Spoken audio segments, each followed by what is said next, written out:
Hello friends, welcome back to tasty Kannada YouTube channel. ನಾನು ನಿಮಗೆಲ್ಲ ಇವತ್ತು ಸ್ಪೆಷಲಾಗಿ ಮೆಂತ್ಯ ಚಿಕನ್ ಮಾಡೋದು ಯಾವ ರೀತಿ ಅಂತ ಹೇಳ್ಕೊಡ್ತಾ ಇದ್ದೀನಿ. ವಿಡಿಯೋ ನೋಡ್ತೀರಿ ಯಾರೆಲ್ಲ ಇನ್ನೂ ನಮ್ಮ ಚಾನಲ್ ಸಬ್ಸ್ಕ್ರೈಬ್ ಆಗಿಲ್ಲ ಬೇಗ ಹೋಗಿ ಸಬ್ಸ್ಕ್ರೈಬ್ ಆಗಿ ಹಾಗೂ ಚಾನಲ್ನ ನೋಟಿಫಿಕೇಷನ್ಗಾಗಿ ಬೆಲ್ಲೈಕನ್ನ ಕ್ಲಿಕ್ ಮಾಡಿ. ಇವತ್ತು ಹೊಸ ರೆಸಿಪಿ ಇಷ್ಟ ಆದರೆ ನಮ್ಮ ವಿಡಿಯೋಗೆ ಲೈಕ್ ಮಾಡಿ. ಹಾಗಿದ್ರೆ ನೋಡೋಣ ಬನ್ನಿ ಯಾವ ರೀತಿ ಮೆಂತ್ಯ ಚಿಕನ್ ಮಾಡೋದಂತ. ನೋಡಿ ಫ್ರೆಂಡ್ಸ್, ಮೊದಲಿಗೆ ನಾನು ಮೇಥಿ ಚಿಕನ್ ಅಥವಾ ಮೆಂತ್ಯ ಚಿಕನ್ ಮಾಡ್ಕೊಳ್ಳೋಕ್ಕೆ ಅರ್ಧ kg ಚಿಕನ್ ತೊಗೊಂಡಿದ್ದೀನಿ. ಚಿಕನ್ಗೆ ಉಪ್ಪು, ಖಾರದ ಪುಡಿ ಹಾಗೂ ಅರಿಶಿನ ಹಾಕಿ ಮ್ಯಾರಿನೇಟ್ ಮಾಡೋಕ್ಕೆ ಇಟ್ಟಿದ್ದೀನಿ. ಹಾಗೂ ಒಂದು 3 ರಿಂದ 4 ಈರುಳ್ಳಿನ ಈ ರೀತಿ ಸ್ಲೈಸಾಗಿ ಕಟ್ ಮಾಡ್ಕೊಂಡಿದ್ದೀನಿ. ಹಾಗೂ 1 ಕಪ್ಪಷ್ಟು ಮೆಂತ್ಯ ಸೊಪ್ಪು ತೊಗೊಂಡಿದ್ದೀನಿ.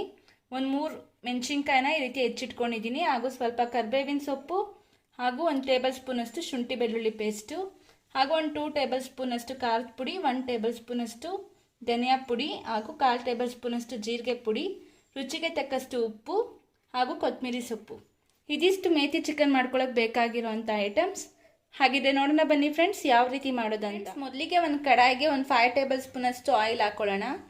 ಆಯಿಲ್ ಸ್ವಲ್ಪ ಜಾಸ್ತಿನೇ ಹಾಕ್ಕೊಳ್ಳಿ, ಯಾಕೆಂದರೆ ತುಂಬ ಚೆನ್ನಾಗಾಗುತ್ತೆ. ಎಣ್ಣೆ ಚೆನ್ನಾಗಿ ಕಾದ್ಮೇಲೆ ಹೆಚ್ಚಿಟ್ಕೊಂಡಿರೋಂಥ ಈರುಳ್ಳಿನ ಆ್ಯಡ್ ಮಾಡ್ಕೊಳ್ಳೋಣ. ಈಗ ಈರುಳ್ಳಿ ಲೈಟ್ ಬ್ರೌನ್ ಆಗೋವರೆಗೂ ಚೆನ್ನಾಗಿ ಫ್ರೈ ಮಾಡ್ಕೊಳ್ಳೋಣ. ನೋಡಿ ಫ್ರೆಂಡ್ಸ್, ಇವಾಗ ಈರುಳ್ಳಿ ಚೆನ್ನಾಗಿ ಲೈಟ್ ಬ್ರೌನ್ ಕಲರ್ ಆಗಿದೆ.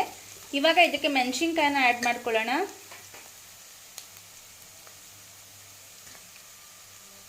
ಹಾಗೂ ಸ್ವಲ್ಪ ಕರಿಬೇವಿನ ಸೊಪ್ಪನ್ನ ಆ್ಯಡ್ ಮಾಡ್ಕೊಳ್ಳೋಣ. ಇವಾಗ ಇನ್ನೊಂದ್ಸತಿ ಚೆನ್ನಾಗಿ ಮಿಕ್ಸ್ ಮಾಡ್ಕೊಳ್ಳಿ. ಹಾಗೂ ಒಂದು ಅರ್ಧ ಟೇಬಲ್ ಸ್ಪೂನಷ್ಟು ಶುಂಠಿ ಬೆಳ್ಳುಳ್ಳಿ ಪೇಸ್ಟ್ನ ಆ್ಯಡ್ ಮಾಡ್ಕೊಳ್ಳೋಣ. ಈಗ ಒಂದ್ಸತಿ ಚೆನ್ನಾಗಿ ಮಿಕ್ಸ್ ಮಾಡ್ಕೊಳ್ಳಿ.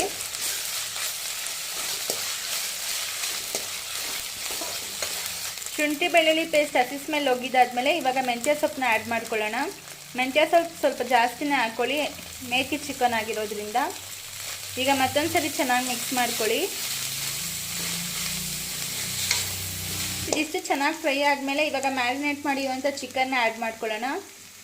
ಚಿಕನ್ನ ಯಾಕೆ ಮ್ಯಾರಿನೇಟ್ ಮಾಡಿ ಆ್ಯಡ್ ಮಾಡ್ತಾ ಇದ್ದೀವಿ ಅಂದರೆ ಉಪ್ಪು ಖಾರ ಎಲ್ಲ ಚಿಕನ್ಗೆ ಚೆನ್ನಾಗಿ ಇಟ್ಕೊಳ್ಳುತ್ತೆ ಅಂತ. ಈಗ ಚಿಕನ್ ಹಾಕಿದಾದ್ಮೇಲೆ ಒಂದ್ಸರಿ ಚೆನ್ನಾಗಿ ಮಿಕ್ಸ್ ಮಾಡ್ಕೊಳ್ಳಿ.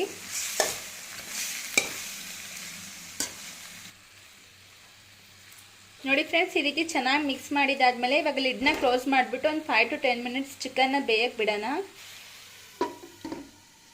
ಇವಾಗ ಒಂದು 5 ಮಿನಿಟ್ಸ್ ಆಗಿದೆ, ಓಪನ್ ಮಾಡಿ ನೋಡೋಣ. ನೋಡಿ ಚಿಕನ್ ಎಲ್ಲ ಯಾವ ರೀತಿ ನೀರು ಬಿಟ್ಕೊಂಡಿದೆ ಅಂತ.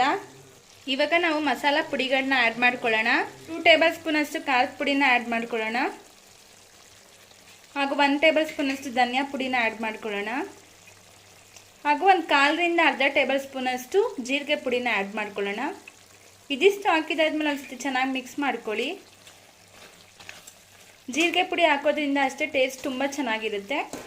ನೀವು ಬೇಕಿದ್ರೆ ಮೆಣಸಿನ ಪುಡಿ ಕೂಡ ಆ್ಯಡ್ ಮಾಡ್ಕೊಳ್ಬೋದು. ಈಗ ಮಸಾಲ ಪುಡಿಗಳನ್ನ ಹಾಕಿದ್ದಾದ್ಮೇಲೆ ಉಪ್ಪನ್ನ ಆ್ಯಡ್ ಮಾಡ್ಕೊಳ್ಳೋಣ. ಮ್ಯಾರಿನೇಟ್ ಮಾಡುವಾಗ ಉಪ್ಪು ಹಾಕಿರೋದ್ರಿಂದ ಸ್ವಲ್ಪ ನೋಡಿಕೊಂಡು ಉಪ್ಪು ಹಾಕ್ಕೊಳ್ಳಿ. ಉಪ್ಪು ಹಾಕಿದಾದ್ಮೇಲೆ ಕೂಡ ಅಷ್ಟೇ ಚೆನ್ನಾಗಿ ಮಿಕ್ಸ್ ಮಾಡ್ಕೊಳ್ಳಿ. ನೋಡಿ, ನಾವು ಯಾವುದೇ ರೀತಿ ಮಸಾಲ ಪದಾರ್ಥನ ರುಬ್ಕೊಂಡಿಲ್ಲ ಹಾಗೂ ಮಸಾಲ ಪುಡಿನೂ ಕೂಡ ರುಬ್ಕೊಂಡಿಲ್ಲ. ಎಷ್ಟು ಸುಲಭವಾಗಿ ಮಾಡ್ಕೊಳ್ಬೋದು. ಬ್ಯಾಚುಲರ್ಸ್ಗಂತೂ ತುಂಬಾ ಯೂಸ್ಫುಲ್ ಅಂತಲೇ ಹೇಳ್ಬೋದು. ರಸಮ್ ರೈಸ್ಗೆ ನೆಂಚ್ಕೊಳ್ಳೋಕ್ಕಾಗಲಿ, ಚಪಾತಿ ಪೂರಿಗಾಗಲಿ ತುಂಬಾ ಚೆನ್ನಾಗಿರುತ್ತೆ ಅಂತಲೇ ಹೇಳ್ಬೋದು. ಇವಾಗ ಇನ್ನೊಂದು 5 ಮಿನಿಟ್ಸ್ ಚೆನ್ನಾಗಿ ಚಿಕನ್ನ ಬೇಯಕ್ಕೆ ಬಿಡೋಣ. ಅವಾಗ ಖಾರ ಎಲ್ಲ ಚೆನ್ನಾಗಿ ಮಿಕ್ಸ್ ಆಗುತ್ತೆ. ನೋಡಿ ಫ್ರೆಂಡ್ಸ್, ಇವಾಗ ಒಂದು 10 ಮಿನಿಟ್ಸ್ ಆಗಿದೆ. ಲಿಡ್ ಓಪನ್ ಮಾಡಿ ನೋಡೋಣ. ನೋಡಿ ಎಷ್ಟು ಸಖತ್ತಾಗಿ ಕಾಣಿಸ್ತಾ ಇದೆ ಅಂತ. ಚಿಕನ್ ಎಲ್ಲ ಚೆನ್ನಾಗಿ ಬೆಂದಿದೆ ಅಂತಲೇ ಹೇಳ್ಬೋದು. ಇವಾಗ ಫೈನಲ್ ಆಗಿ ಕೊತ್ತಂಬರಿ ಸೊಪ್ಪನ್ನ ಆ್ಯಡ್ ಮಾಡ್ಕೊಳ್ಳೋಣ.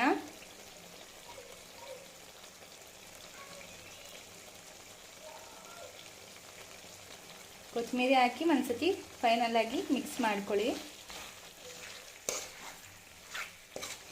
ಇವಾಗ ಮೇಥಿ ಚಿಕನ್ ಸವಿಯಲು ಸಿದ್ಧ ಆಗಿದೆ. ಹಾಗಿದ್ರೆ ಸರ್ವ್ ಮಾಡೋಣ ಬನ್ನಿ ಫ್ರೆಂಡ್ಸ್. ನೋಡಿದ್ರಲ್ವ ಫ್ರೆಂಡ್ಸ್ ಯಾವ ರೀತಿ ಅತಿ ಸುಲಭವಾಗಿ ಮೆಂತ್ಯ ಚಿಕನ್ ಮಾಡ್ಕೊಳ್ಳೋದಂತ. ಈ ರೆಸಿಪಿನ ನಿಮ್ಮ ಮನೇಲಿ ಕೂಡ ಟ್ರೈ ಮಾಡಿ ನೋಡಿ ಹೇಗಾಗಿತ್ತು ಅಂತ ನಮಗೆ ಕಮೆಂಟ್ ಬಾಕ್ಸಲ್ಲಿ ತಿಳಿಸಿ. ಹಾಗೂ ಇದೇ ರೀತಿ ಟೇಸ್ಟಿ ರೆಸಿಪೀಸ್ಗಾಗಿ ನಮ್ಮ ಟೇಸ್ಟಿ ಕನ್ನಡ ಯೂಟ್ಯೂಬ್ ಚಾನಲ್ನ ಸಬ್ಸ್ಕ್ರೈಬ್ ಆಗಿ. ಮತ್ತೆ ಸಿಗೋಣ ಮುಂದಿನ ವಿಡಿಯೋ ಜೊತೆ. Thank you for watching.